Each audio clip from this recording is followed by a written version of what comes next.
Bonjour, je vous présente cet ouvrage. Friedrich Schleiermacher, Herméneutique. Peut se définir comme l'art de comprendre et d'interpréter. Herme 1, en grec, signifie exprimer, expliquer ou traduire. Notion de médiation en vue de produire un message intelligible. Caractère de vérité et d'authenticité, sens de l'oracle au profane. Hermès, patron des interprètes, au sens moderne. Herméneutique est interprétation et explication. Paul Ricoeur, l'énonciation est une saisie du réel par le moyen d'expression signifiante. Le discours interprète la réalité. Interprétation qui se tourne vers des discours déjà constitués. Cette notion s'est constituée qu'au milieu du XVIIe siècle, en Allemagne, activité remontant à l'Antiquité. Travail critique depuis Homère pour expliquer les termes vieillis. Les interprètes chrétiens, précédés par Philon, travaillèrent à préserver l'autorité de l'Ancien Testament. L'essor de l'herméneutique remonte à la Réforme, hostile à la méthode allégorique, et visait l'explication juste de textes, technique de retour au sens premier et pur, débarrassé des ajouts et des altérations. Un art d'appliquer pour les piétistes. La compréhension historique se rapporte au contenu, l'approche spirituelle de l'écrivain et de son époque. Friedrich August Wolff, l'herméneutique enseigne à comprendre et à expliquer les pensées des autres d'après leurs signes. Ordre et liaison présents dans l'âme de l'auteur. Acte de compréhension grâce auquel l'interprète cherche à rejoindre en esprit une subjectivité étrangère à laquelle il parvient, en cas de succès, à s'identifier.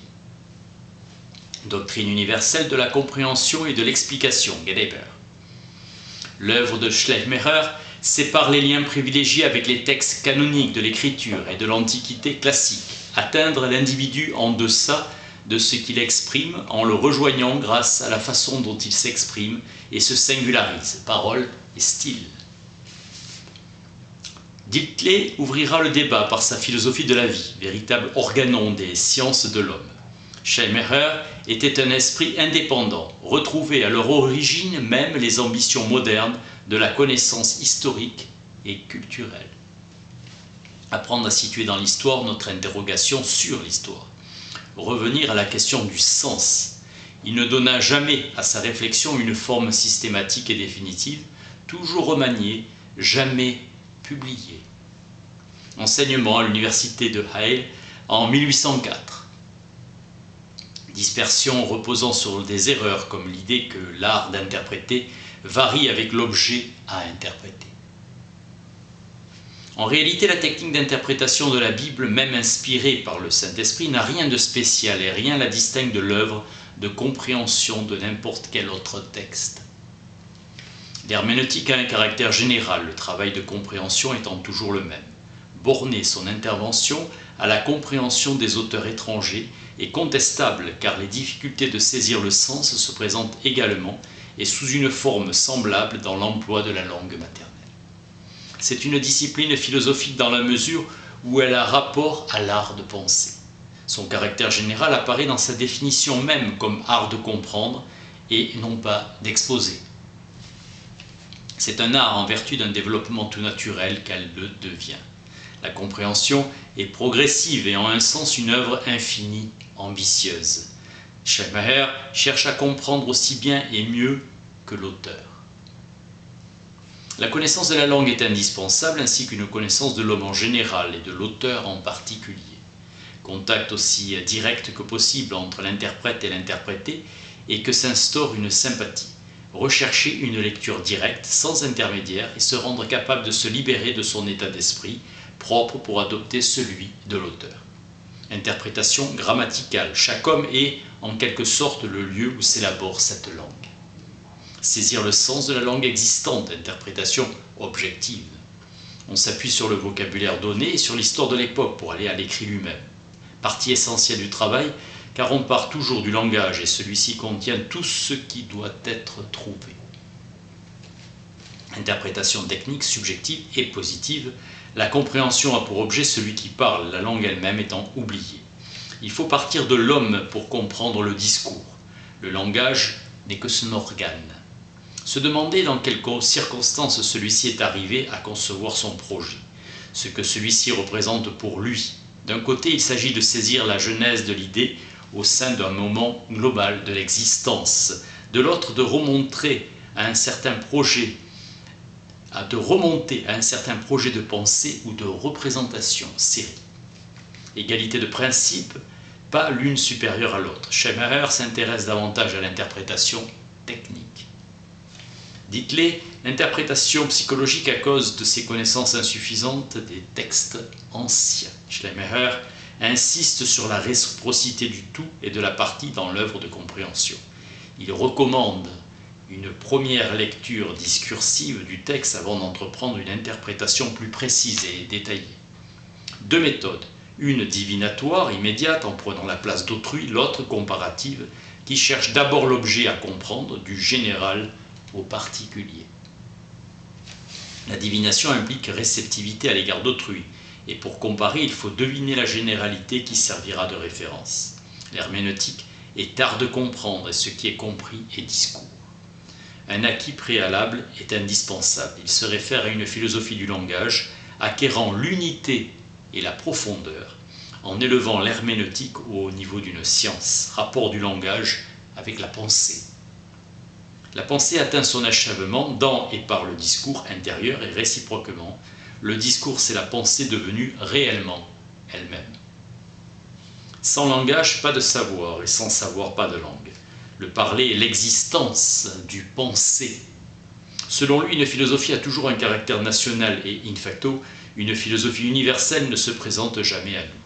Il faut amener à la conscience la pensée qui se trouve à la base du discours, une pensée préalable à la parole, une sorte de pensée pure. La pensée herméneutique de Schleiermacher a un caractère d'inachèvement, source féconde où pourrait puiser une réflexion moderne sur la compréhension de l'interprétation, dites-les. Schleiermacher est le premier à avoir énoncé une exigence claire et précise. La tâche doit être conduite scientifiquement. Les lois fondamentales de l'interprétation sont toujours les mêmes. Aristote recommandait une analyse formelle des œuvres littéraires. Quant à leur construction et à leur style en Grèce antique, l'enseignement avait développé à propos des poètes un art de l'interprétation. Hipparque fonde l'interprétation objective sur un examen littéraire et historique, recommandant la recherche des sources. Développement de l'herméneutique chez les pères de l'Église, première théorie avec Origène lors du conflit des écoles de théologie d'Alexandrie et d'Antioche. Au Moyen-Âge, une herméneutique véritable exige des règles, art, qui se prolongent par un exposé de ces règles. L'herméneutique rigoureuse est conçue à la Réforme qui proclame l'intelligibilité de l'écriture.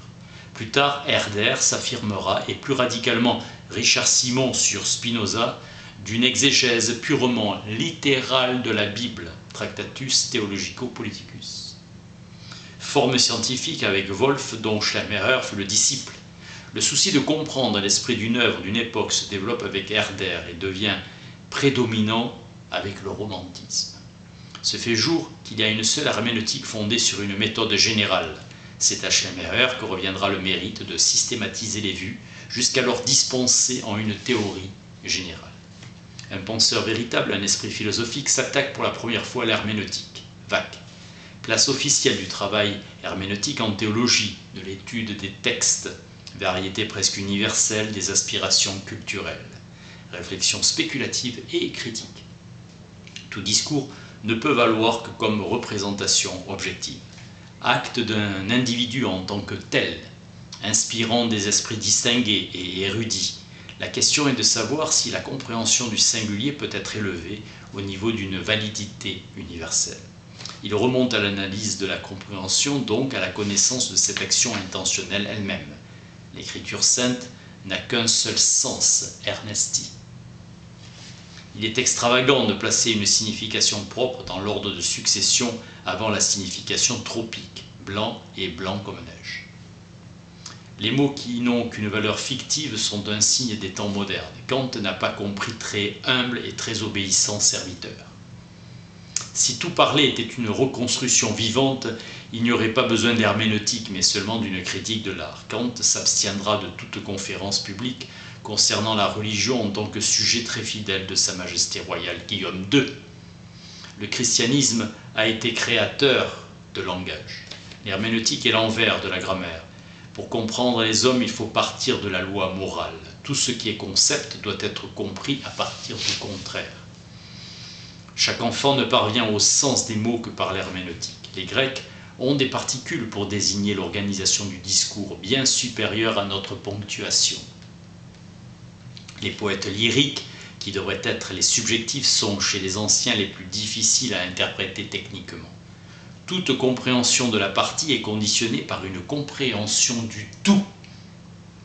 Flacius recommandait de considérer l'écriture sainte comme un ensemble et par suite d'expliquer tout passage des textes sacrés par référence au tout.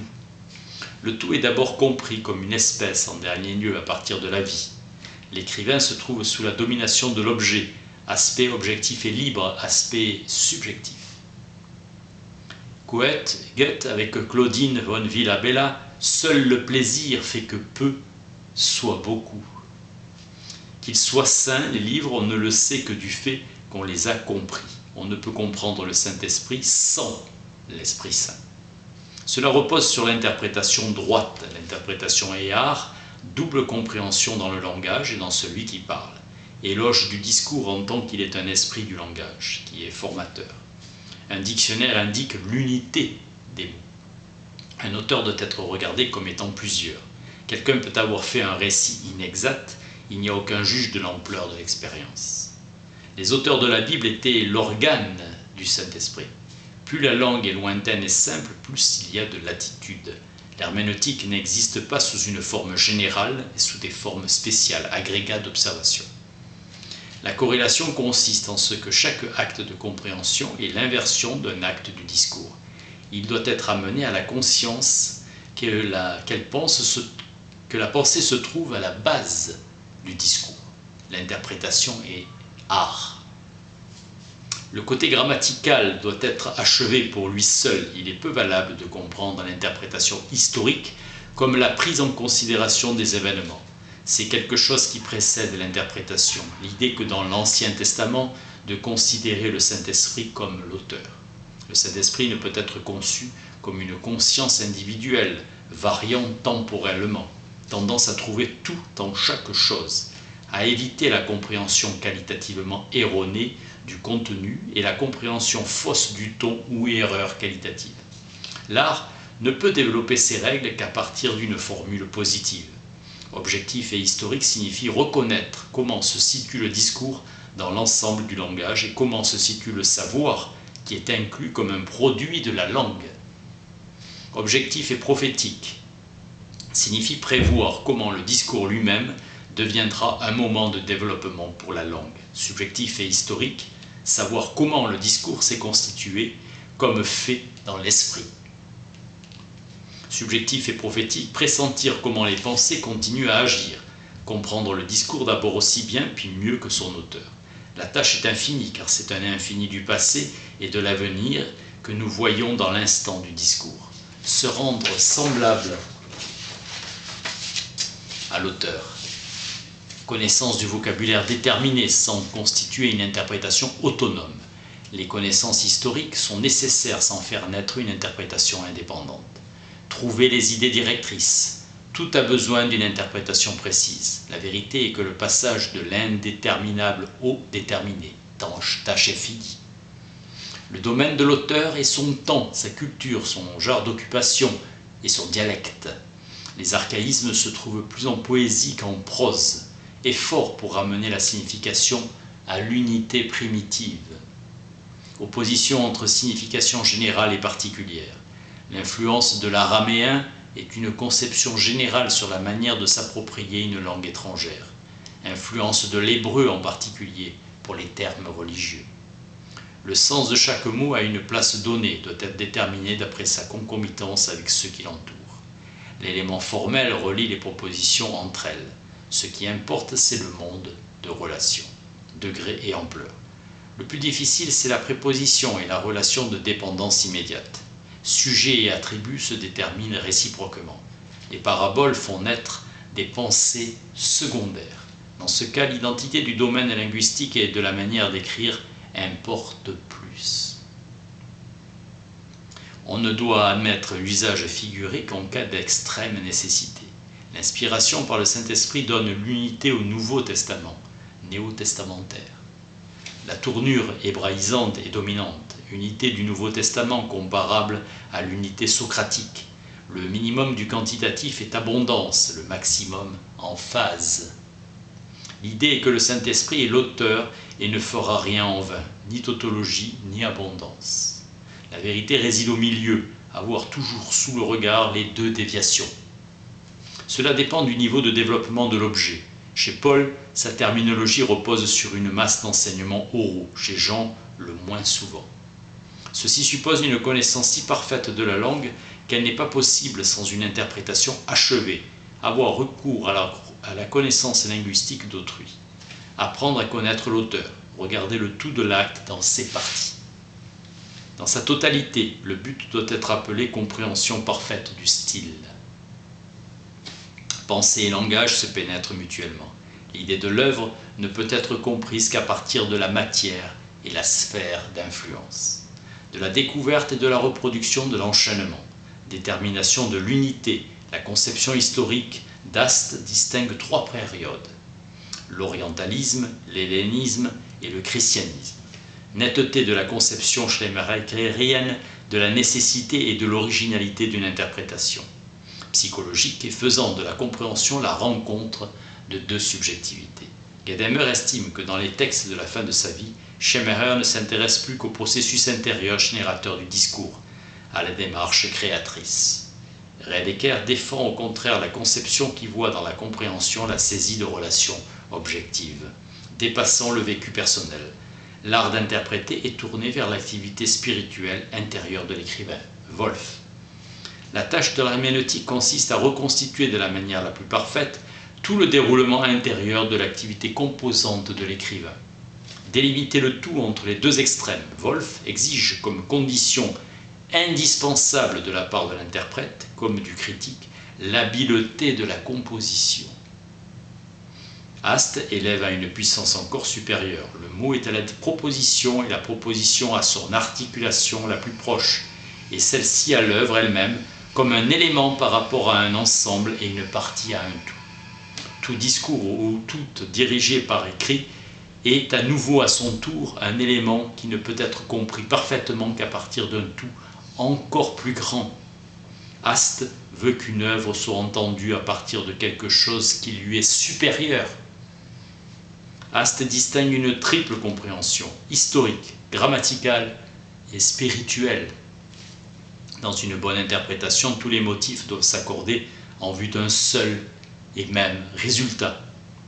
L'inspiration comme suggestion de l'état d'esprit n'a plus d'influence sur l'interprétation. La mécompréhension est imputable soit à une faute de l'auteur, soit à une erreur personnelle. Les mots nouveaux ne font pas exception à la règle et doivent être compris d'après le contexte. Explication à partir de l'opposé. Les pensées ne sont que des moyens d'exposition, comparaison. La genèse des pensées se fait à partir de l'ensemble du moment de la vie. Friedrich Schleiermacher, herméneutique. Merci.